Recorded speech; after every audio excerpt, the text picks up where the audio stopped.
Bom, pessoal, boa noite. Em primeiro lugar, quero agradecer ao Luiz pelo convite e agradecer aos organizadores pela oportunidade de estar aqui compartilhando com vocês um pouco aí de um conhecimento que eu adquiri numa competição. Como vocês veem no título da apresentação, é sobre usar Machine Learning para previsão de múltiplas classes para um mesmo objeto. Quando eu recebi o convite, eu pensei em alguns temas que poderiam ser abordados. Esse é um tema que é um pouco técnico, mas eu acredito que seja adequado aqui para a audiência.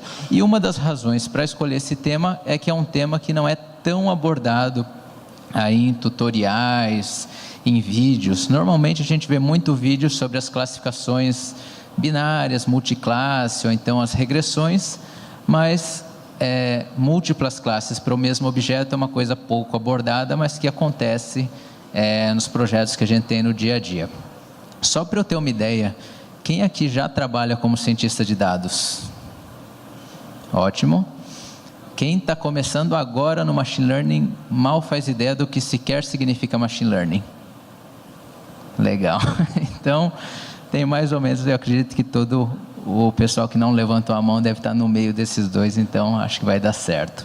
Aliás, vendo o pessoal do Hackathon, eu até me senti velho, porque ficar 24 horas direto fazendo modelo e tudo mais, é complicado. Então, essa é a parte onde eu tento convencer vocês que vale a pena ouvir o que eu tenho para dizer. Eu iniciei como cientista de dados freelancer lá em fevereiro de 2014. Um projeto pequeno que envolvia mais limpeza de dados do que realmente Machine Learning. E, aliás, essa apresentação tem um linkzinho no final que quem quiser ter acesso vai estar lá disponível. E desde fevereiro de 2014 até setembro de 2017, eu trabalhei com um modo de consultoria freelancer, majoritariamente remota. Só que quem já foi ou é freelancer aqui, ou consultor, sabe que a maior parte do tempo você passa vendendo a tua consultoria do que realmente trabalhando na parte técnica do que você quer. Então, por isso, por alguma razão ainda desconhecida por mim, eu decidi entrar no mercado de trabalho mais corporativo lá um pouco antes de setembro. Tive uma breve passagem pela TOTUS no ano passado e atualmente eu trabalho como líder de ciência de dados na Upwork. Recentemente nós tivemos a nossa IPO, então por isso que está ali o símbolo, se alguém quiser ver lá a ação da Upwork. O que é a Upwork? Talvez alguns de vocês já conheçam, mas é o maior marketplace de freelancers do mundo. Então, uma empresa tem algum trabalho, tradução, escrita, programação, tudo que vocês possam imaginar, eu já vi nos nossos bancos de dados. Eles vão lá, colocam um anúncio, olha, preciso de 2 freelancers para fazer um site para minha empresa. Está aqui a descrição tal. Ou então, eu, antes de entrar na Upwork, trabalhava na plataforma, tive alguns trabalhos na plataforma, então algumas empresas vão lá, olha, a gente quer criar um modelo de Machine Learning para alguma coisa, quer fazer um sistema de recomendação. E aí vários freelancers fazem propostas com os valores, com uma descrição, projetos anteriores, e as empresas acabam selecionando algum desses freelancers para efetivamente executar o trabalho.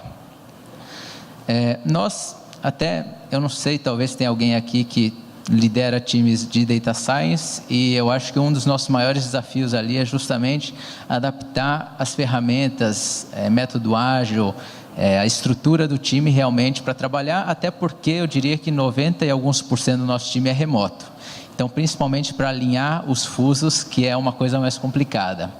Mas, só para vocês terem uma ideia, nós temos 3 leads dentro do time, um é da área de engenharia, nós usamos Databricks também, como vocês tiveram uma apresentação esses dias aqui. Outro lead é na área de busca e processamento de linguagem natural, e eu atuo como lead na área de Machine Learning. Então, além de você trabalhar num projeto específico, você acaba fazendo uma consultoria interna, um mentoring para outros projetos, então você acaba exposto a todos os projetos que envolvam Machine Learning dentro da empresa.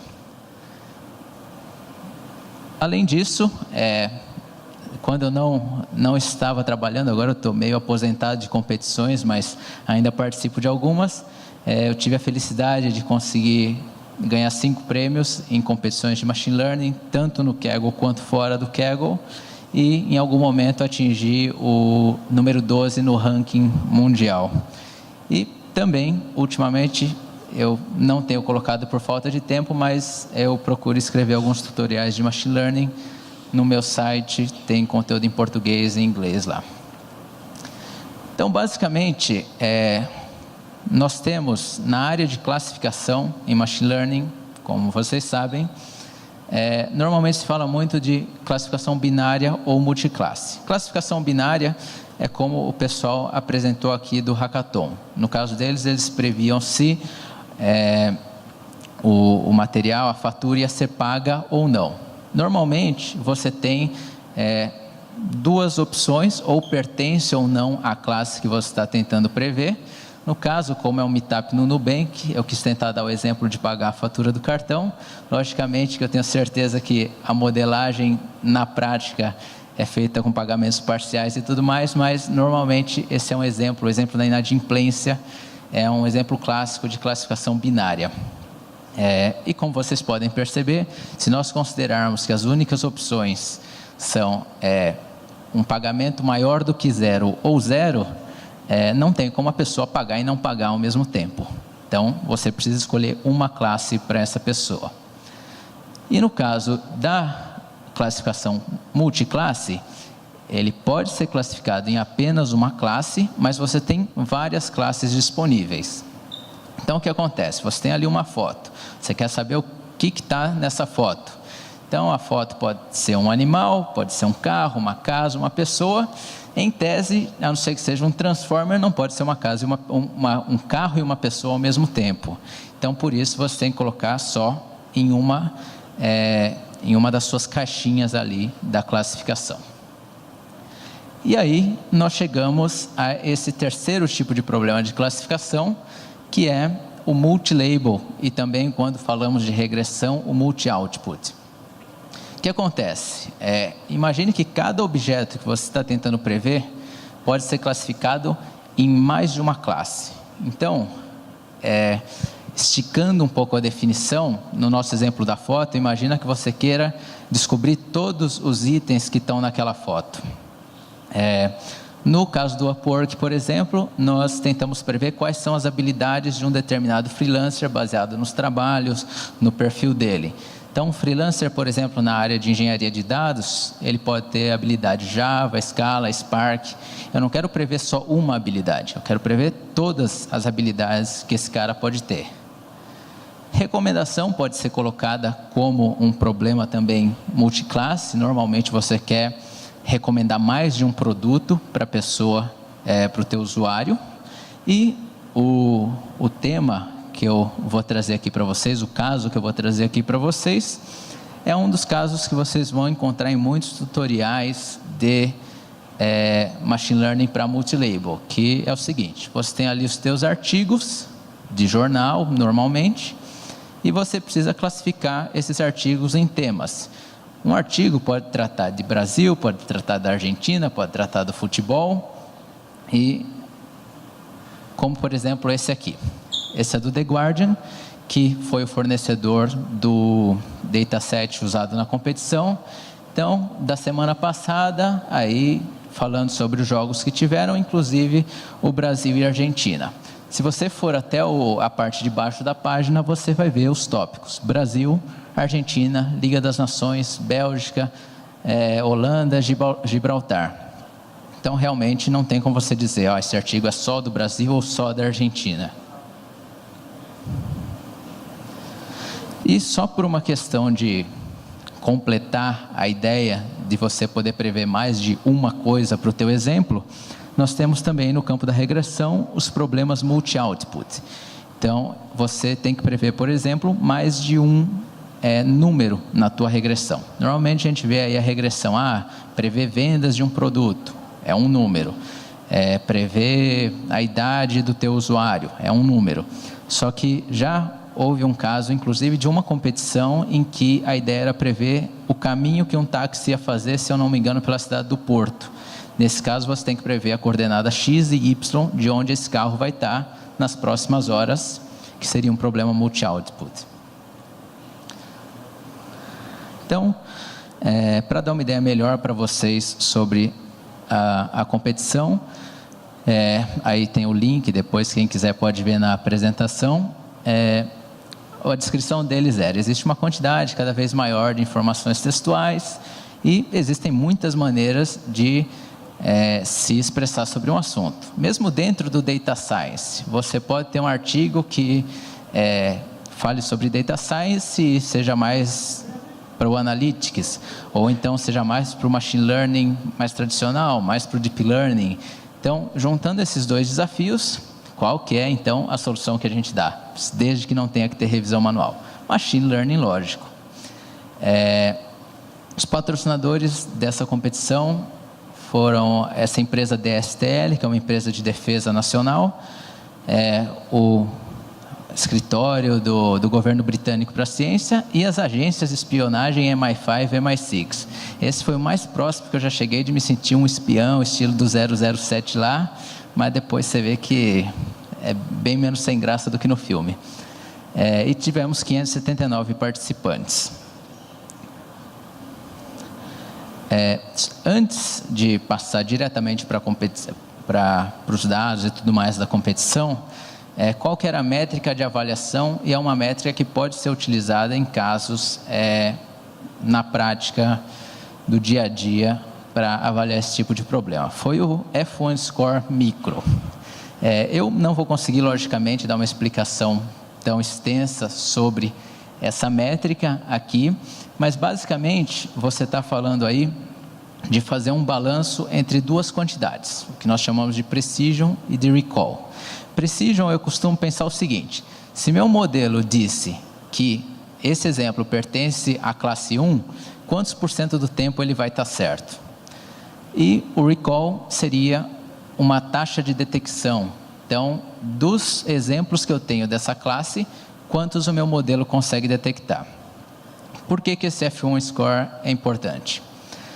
Existem casos em que a precision nesse caso é o mais importante. Por exemplo, você está desenvolvendo um modelo para o mercado financeiro, em alguns casos você vai precisar que a tua precision seja alta, porque você não quer ficar comprando ações o tempo todo em sinais falsos. Então, você até perde um pouco das oportunidades que o teu modelo vê, mas você acaba, quando ele acerta bem.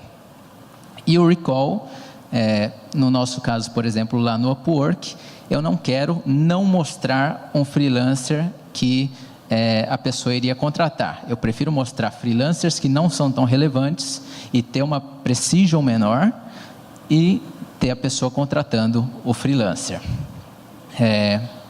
E nesse caso, as classes tinham tamanhos diferentes, nós não tínhamos o mesmo número de exemplo para todos os temas de artigos, mas foi simplesmente feito um cálculo global, como se fosse uma classe só.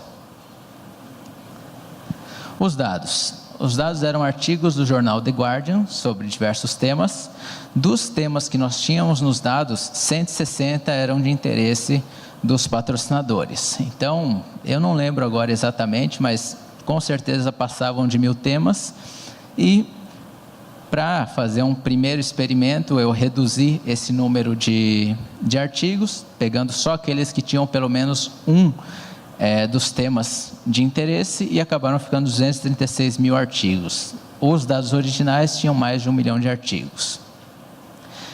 Um detalhe é que eles eram ordenados por data, então não dava para usar uma divisão aleatória. Por quê?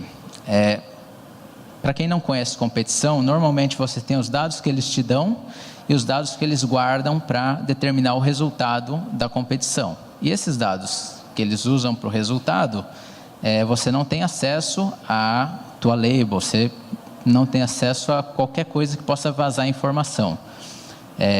Então, quando eu testava uma divisão aleatória, a minha validação local com o score que eu pegava em parte desses dados que estavam reservados para avaliar o resultado da competição, a aleatória não dava certo. Por quê? Porque nesses dados reservados só tinham artigos do futuro, que para a gente termina nos dados que eles nos deram. Então, o que eu fiz? Arbitrariamente separei entre 200 mil artigos para treino e os últimos 36 mil para teste. E foram ordenados por data. Então, todos os artigos da minha validação estavam com uma data futura à do último artigo do meu treino. Sobre a criação de features, logicamente a gente precisa ter alguma coisa, transformar esses dados de alguma maneira para entregar para o nosso modelo. Existem várias maneiras de você transformar os teus dados, principalmente se falando de texto, tem umas maneiras bastante avançadas, mas só para dar uma ideia do que é uma bag of words, que é a representação clássica de texto no machine learning, é o seguinte: imagine que você tem lá os teus documentos e você, para cada palavra que você tem nos teus documentos, você vai criar uma coluna numa matriz. E cada linha vai representar os teus documentos. Então, se a palavra aparece no teu documento, você coloca ali o número de vezes que ela aparece no documento. Se ela não aparece, você simplesmente não coloca nada, deixa 0. Como alguns de vocês já devem perceber, isso cria uma matriz enorme, cheia de zeros, só que você não precisa, logicamente, armazenar os zeros. Você só armazena os números que não são zero e qualquer coisa que não esteja lá no teu dicionário, você simplesmente coloca como 0. Então, por exemplo, o primeiro documento seria um documento com a frase I love dogs. Então, aparece uma vez cada uma dessas palavras. Vocês veem que ali no documento 3, a palavra my apareceu 2 vezes. Então, nós temos essa contagem. O que acontece? Funciona bem essa contagem, mas existem algumas maneiras um pouco mais avançadas de você fazer isso. Uma dessas maneiras, também extremamente popular, é calculando o peso TF e DF das suas palavras. O que é TF e DF? Term Frequency Inverse Document Frequency. Basicamente, o que você tem que saber disso é o seguinte: quanto mais uma palavra aparecer em um documento, maior o peso dela, e quanto mais a palavra aparecer em todos os documentos, menor o peso dela. Então, sem entrar em detalhes também, o TF ali é a proporção que essa palavra apareceu no documento daquela linha que você está analisando. O IDF é aquela parte do log ali, então vocês veem, é o número de documentos total dividido pelo número de documentos que contém aquela palavra. Se você tem 10 mil documentos e só 100 deles contém aquela palavra, esse número vai ser alto. Se você tem 10 mil documentos e 5 mil contém aquela palavra, esse número vai ser menor, se a minha matemática não está me falhando. Para dar um exemplo disso na prática, se nós pegarmos aquela mesma matriz e fizermos o cálculo de TF e DF, nós vamos ter esses números, alguns exemplos para vocês verem. A palavra love só aparece em um documento, então por isso ela acaba recebendo esse peso maior do que as outras palavras no I love dogs. Ali a palavra my aparece 2 vezes no mesmo documento e só aparece em um documento, então vocês veem que ela tem um peso maior do que todas as outras palavras que nós temos nos dados. É basicamente isso, e toda essa explicação foi para dizer que a matriz que eu usei foi uma matriz TF-DF para alimentar o modelo. Então, no nosso caso, cada palavra que tinha nos artigos virou uma coluna, cada linha era um artigo, e isso é o que servia como nosso X lá para o modelo. Agora, eu tenho ali os dados certinhos, várias colunas, várias classes, só que se eu colocar ali no scikit-learn, em boa parte dos modelos ele nativamente não vai conseguir lidar com isso. Então, um dos métodos mais simples, clássicos, de você lidar com esse tipo de problema, é você fazer o um contra todos. Simplesmente você vai pegar cada classe e treinar o número de modelos igual ao que você tem de classes, e prever com esses modelos. Então, por exemplo, se a gente tivesse 5 temas, Brasil, Argentina, Soccer, Politics, Economics, nós íamos treinar 5 modelos. Um de Brasil contra todo o resto, outro Argentina contra todo o resto, e assim vai. Parece extremamente simples, mas por incrível que pareça, essa foi a minha primeira solução com um SVM, e algumas semanas antes do fim da competição, que eu comecei a trabalhar nela, ele já dava um top 3. Então, das duas umas, ou o pessoal não estava muito afim de participar, ou realmente essa solução funciona bem. Um outro modelo que eu treinei nesse esquema foi o XGBoost. Nesse caso, o XGBoost é uma implementação do que a gente chama de Gradient Boosting. Tentando resumir em uma frase, é um modelo que ele sempre vai estar tentando criar outros modelos menores, corrigindo os erros do conjunto de modelos anteriores. Realmente, boosting é uma coisa que eu não conseguiria explicar, porque ele é mais complicadinho, mas vale a pena ver, porque é um tipo de modelo que funciona muito bem na prática. E quando você usa um XGBoost, você pode escolher tanto treiná-lo com árvores de decisão, quanto treiná-lo com modelos lineares. Nesse caso, eu particularmente achava que o modelo linear ia funcionar melhor, porque a gente está falando de texto tinha 200 mil colunas a matriz. Então, para uma árvore traçar ali as 200 mil colunas é extremamente complicado. Mas o linear não funcionou bem, o que funcionou bem foram efetivamente as árvores. É interessante trazer isso aqui, porque sempre que você vê texto, o pessoal pensa que a árvore não presta, justamente porque você tem que fazer árvores profundas. E realmente, as árvores foram muito profundas nesse caso. Normalmente, um Gradient Boosting, ele tem árvores com profundidade de 6 a 8, aí eu tive de 50 a 100. Mas, por alguma razão, ele funcionava melhor do que as outras soluções. E realmente, ele sozinho já seria o bastante para ficar no segundo lugar da competição. Uma coisa também a se levar para a prática é o seguinte: o LightGBM é outra implementação do mesmo modelo. Na teoria eles são mesmos, mas a implementação, como eles criam árvores, como eles acham a solução, é diferente. E nesse caso específico, o LightGBM ficava bem atrás do XGBoost. Então, o que eu levei daqui é o seguinte: mesmo que pareça que são implementações do mesmo modelo muito parecidas, é interessante testar implementações diferentes no mesmo problema. Uma outra abordagem para esse tipo de problema seria modelar diretamente essas classes. Alguns modelos permitem que você faça essa previsão considerando mais de uma classe para cada exemplo durante o treino. Uma solução muito legal que a gente usa no Upwork é o FastText. É uma biblioteca do Facebook que ele treina meio que uma rede neural bem simples, e pode colocar um monte de classe, pode colocar uma dimensionalidade grande de palavras, que ele funciona bem, mas como a gente está falando de uma competição, nesse caso ele não conseguiu chegar nem no top 10. Mas para uma implementação que você precisa de rapidez para texto, ele funciona muito bem.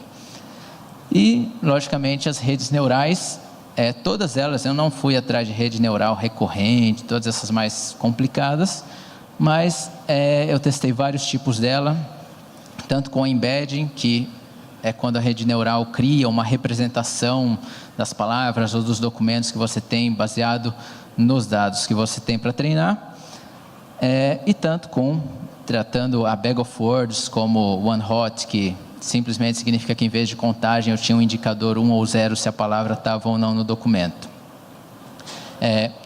A rede neural eu não descobri até hoje porque ela dava um resultado melhor do que o XGBoost na validação, então ela estava fazendo o overfitting na validação, mas na leaderboard ela era um pouquinho pior do que ele.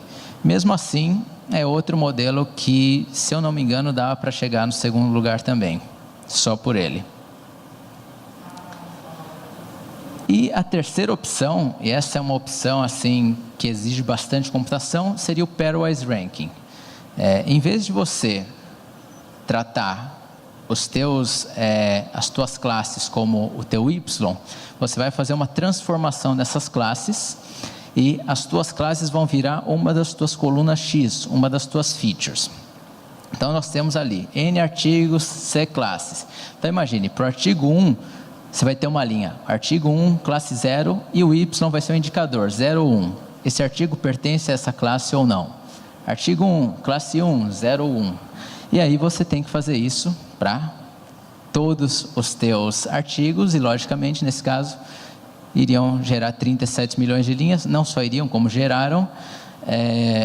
E lógico, a maioria dessas linhas vão ser exemplos negativos, que ali eu digo que você pode jogar fora mais de 99%, mas você nem cria eles. Você faz alguma amostragem desses negativos, não precisa criar tudo para depois jogar fora. Existem algumas maneiras mais inteligentes de se fazer essa amostragem, e aí eu deixo para a literatura, que tem algumas formas, dependendo do caso que você está tentando prever. Eu testei essa formulação, demorou bastante, exigiu bastante trabalho e ficaram terríveis os modelos nesse caso.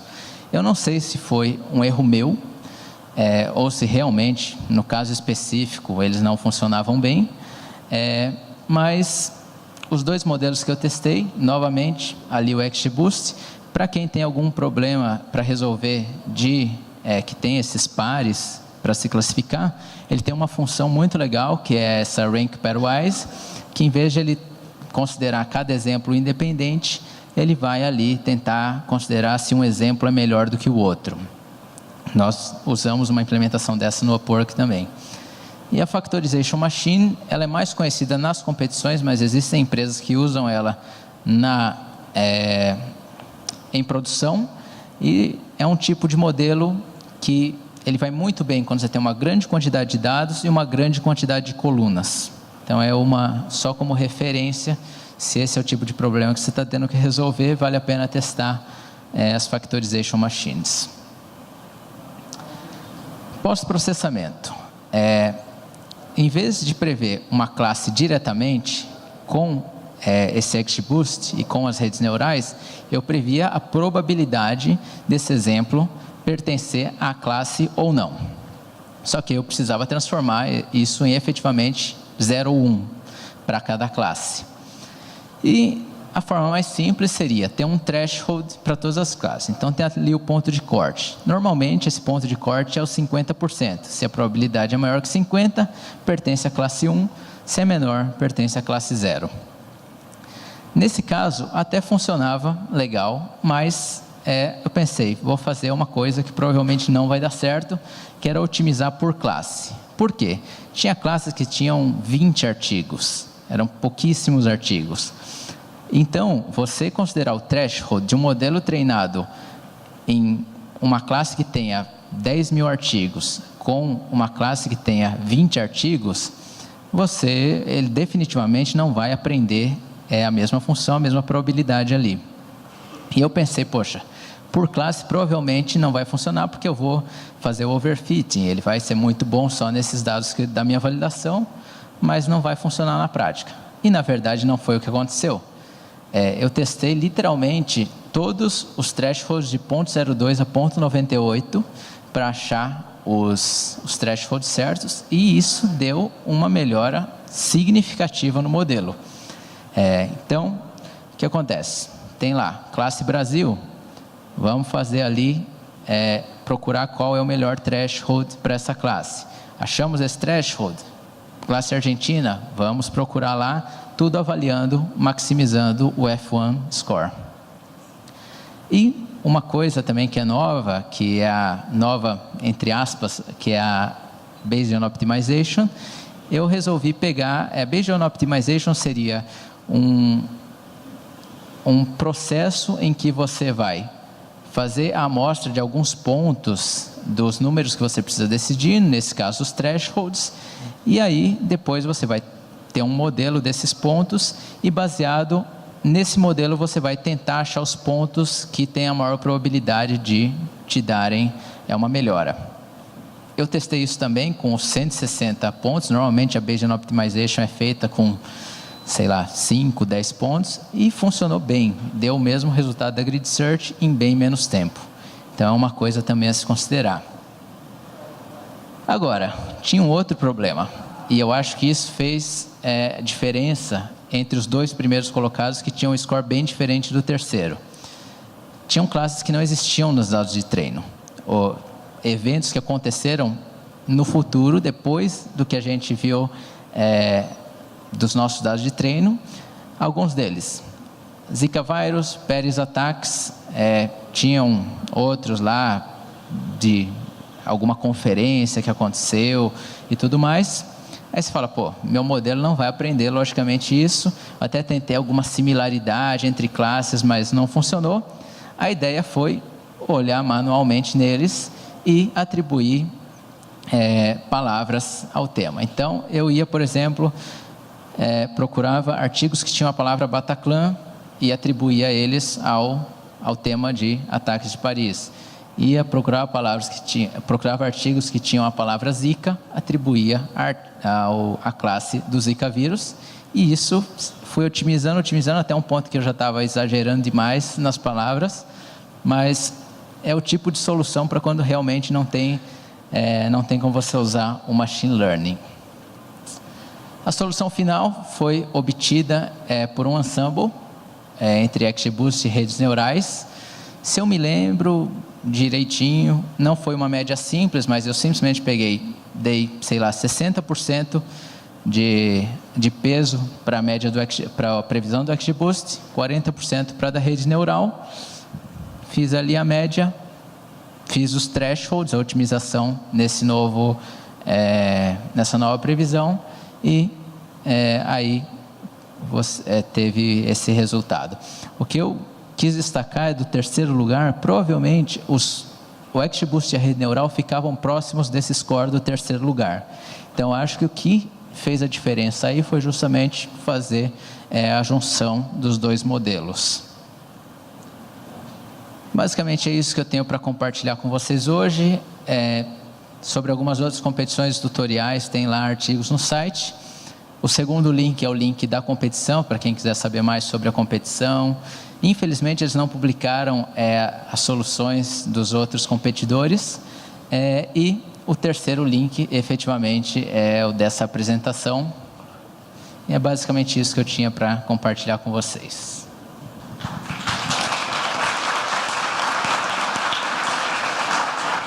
Alô. Pessoal, temos perguntas? Peraí, vamos começar por aqui. Parabéns pela apresentação, Mário, e pelo segundo lugar.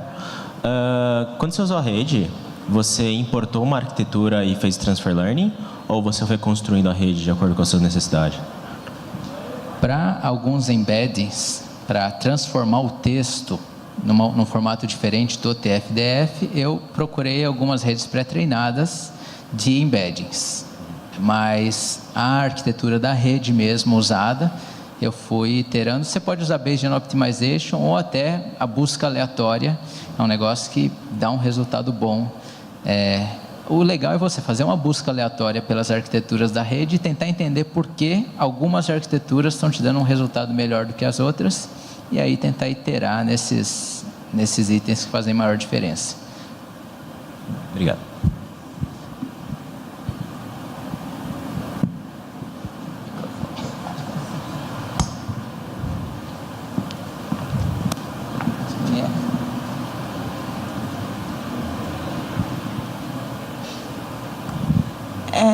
A minha pergunta é assim, você recebeu 236 dados, certo? 200 foram de teste e 36 foram de validação. Esses testes vieram pré-rotulados? Por exemplo, esse artigo é para o Brasil, o outro é para o esportes. Foram pré-rotulados ou você rotulou na mão? Exatamente. Exatamente o que você vê neste aqui é o que a gente tinha. Então, nós recebemos ali dados, agora eu não lembro do formato, mas você tinha uma coluna com data, uma coluna com o texto do artigo, uma com o título e a outra com a lista de tópicos que esse título podia pertencer. Então, é basicamente... Já foram pré-rotulados, né? Exatamente, entendi. Exatamente. Boa noite.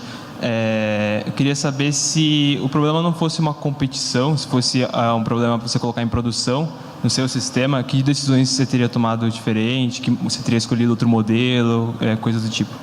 Normalmente eu faço a solução mais complicada e corto o que eu posso para colocar em produção. No caso, se eu tivesse que colocar esse modelo em produção, eu conseguiria colocar um modelo vencedor, talvez colocasse até o ensemble, porque a parte da previsão não demorava muito. Depende também se você tem que fazer o negócio em tempo real ou se você pode esperar 1, 2 segundos para fazer a previsão. Então, nesse caso específico, eu não faria diferente. Em outras competições que eu participei, inclusive que eu tive que conversar com os patrocinadores e tudo mais sobre como implementar, normalmente você pega o melhor modelo de um ensemble e implementa. Normalmente o melhor modelo seria bom aí para você ficar no 10º, 20º lugar da competição, e ele é pequeno bastante que você consegue colocá-lo em produção.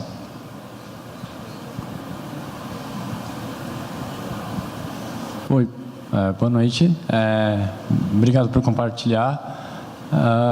A minha pergunta é, nos slides aí para frente, você apontou, você falou assim, existem formas mais espertas de fazer um sampling. Sim. E falou que ia deixar para referência. Você, por acaso, lembra quais eram esses métodos? Então, deixa eu ver. Esse aqui. Eu não vou lembrar agora exatamente quais eram, mas assim, depende um pouco do problema que você está tentando resolver. Uma forma que eu lembro é a seguinte: em vez de você pegar aleatoriamente, por exemplo, os teus exemplos negativos, você vai pegar exemplos que deem uma divisão mais clara entre as tuas classes. Então, por exemplo, em vez de eu pegar, colocar para um artigo de futebol, se ele é de política, que provavelmente é muito diferente as palavras que você usa em um e outro, eu pegaria um de futebol e um de futebol americano, que é muito mais importante eu diferenciar entre esses dois do que diferenciar entre uma coisa que é super distante. Então, é mais no sentido de... não é do método em si, mas de como aplicar o método. Exatamente, é o que você vai alimentar para o teu modelo. Entendi. Eu costumo dizer que os modelos, eu pelo menos imagino os modelos de machine learning como umas coisinhas bem burrinhas que a gente precisa explicar muito para eles fazerem o que a gente quer. Então, nesse caso, é melhor explicar, esse aqui é mais importante de você dividir do que uma coisa completamente distante. Tem mais perguntas?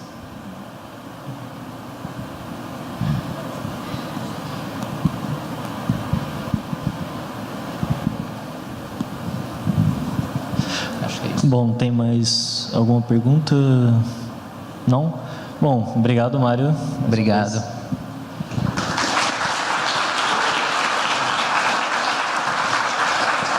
Bom, pessoal, é isso aí. Mais uma vez, obrigado por terem vindo. Qualquer dúvida sobre as vagas do Nubank, vocês podem falar comigo ou com outros Nubankers que estão ali, eu posso indicá-los. E, bom, agora tem as pizzas, então estejam servidos, fiquem à vontade. Obrigado, tchau, tchau.